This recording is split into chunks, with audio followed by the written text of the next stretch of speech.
Soy Romy Gorián de VHS Nerds y esto es Aquaman.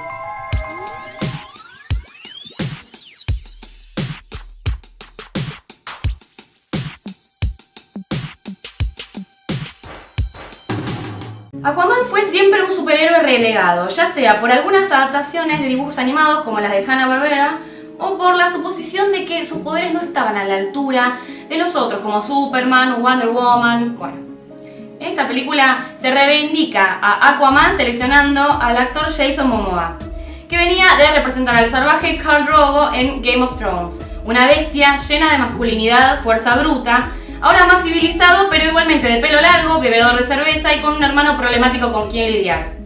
Esta película se trata de la historia de Arthur Curry, fruto de una relación secreta entre la reina de Atlantis, interpretada por Nicole Kidman, y el cuidador de un faro, encarnado por Temuera Morrison, que él la rescata de la orilla del mar porque ella había escapado de su matrimonio arreglado y se enamoran y tienen un hijito que luego será Aquaman.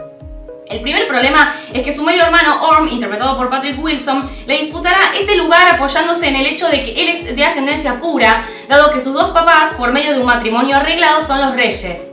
Ahí es donde aparece Mera, una impactante princesa guerrera de la Atlántida, interpretada por Amber Heard. Ella acudirá a Arthur para que ocupe el lugar de rey y así evitar que su medio hermano Orm le declare la guerra a la superficie.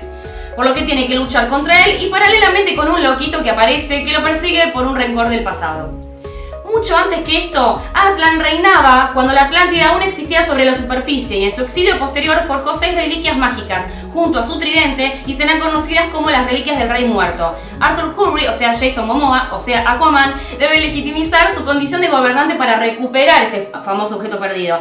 El otro problema es que en esas profundidades descansa una mítica criatura horrible y feroz que vigila los restos del rey muerto y sus reliquias. La película comienza con la historia de amor de los papás de Aquaman, una escena excelente de lucha con Nicole Kidman, muy bien dirigida por el director y muy bien coreografiada.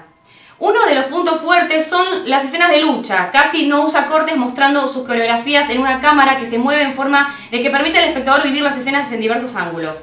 Pero no esperen encontrar vueltas de tuerca, sorprendentes, yo ya sabía lo que iba a ver, por lo que la disfruté sin pensarla demasiado. No hay ninguna intención de buscar una historia compleja, es una historia simple, eso sí, llena de CGI por donde la mires. Para los que no saben, CGI es la creación de imágenes por computadora, se puede hacer de todo, de crear multitudes, un animal que hable, rejuvenecer personas.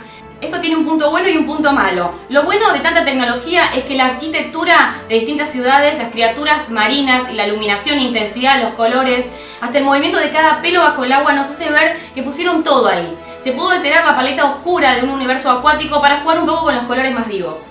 Lo malo es que varios de los actores tienen un exceso de CGI, tanto que le quita expresividad, se los ve bajo un manto de efectos especiales que los cubre. Y a su vez no alcanza la vista para asimilar todo el CGI que está desarrollándose en la pantalla. Así como la producción se jugó todo en los efectos especiales, tampoco escatimó en las locaciones, ya que la cinta recorre bastantes lugares, incluyendo Sicilia o el desierto de Sahara. Ahí voy a hacer un paréntesis, voy a mencionar dos cosas que pasan en esa parte. Una, metieron una de las peores selecciones del soundtrack, en donde escuchamos una rarísima versión de la canción África de la banda Toto, que es una banda de los 80, pero en este caso es un remix de Pitbull, es un cantante-compositor que hace reggaetón con hip hop. Y número 2, los chistes básicos son como para chicos, no hacen falta, como la cabra que parece que habla, es como si fuera una parodia por momentos. Pero el tema de los chistes tontos lo dejo pasar, porque teniendo en cuenta el guión, los chistes y la música, evidentemente la película apunta más a los adolescentes. Abro un paréntesis y quiero nombrar la participación de William Dafoe, que interpreta a Vulko, el consejero del rey, pero es quien enseñó y cuidó de Aquaman de niño, y Dolph Lundgren, que es el padre de Mera. En fin, Aquaman es una cinta impulsada principalmente por el atractivo del protagonista Jason Momoa. Hay un abuso total de Jason de espaldas, revoleando el pelo, mirando a la cámara, el zoom a los ojos, bueno. Dado el guión, los chistes básicos y la elección de la música al estilo Pitbull, es evidente que es una película que apunta a un público muy joven, que puede relacionarse con el reggaetón, hip hopero, electrónico, gags sencillos, romanticismo del más cursi y un libreto que a veces sobreexplica todo lo que ya se entiende en pantalla. Sin embargo, todo eso va a su vez acompañado con una muy grande estructura que cuenta con una impresión de producción de fotografía y efectos especiales, un increíble trabajo de CGI para los escenarios, muy buenas secuencias de acción coreografiadas y dirigidas, excelente, y actores y actrices de renombre. Por lo que la película conquista más por su envoltorio que por el contenido.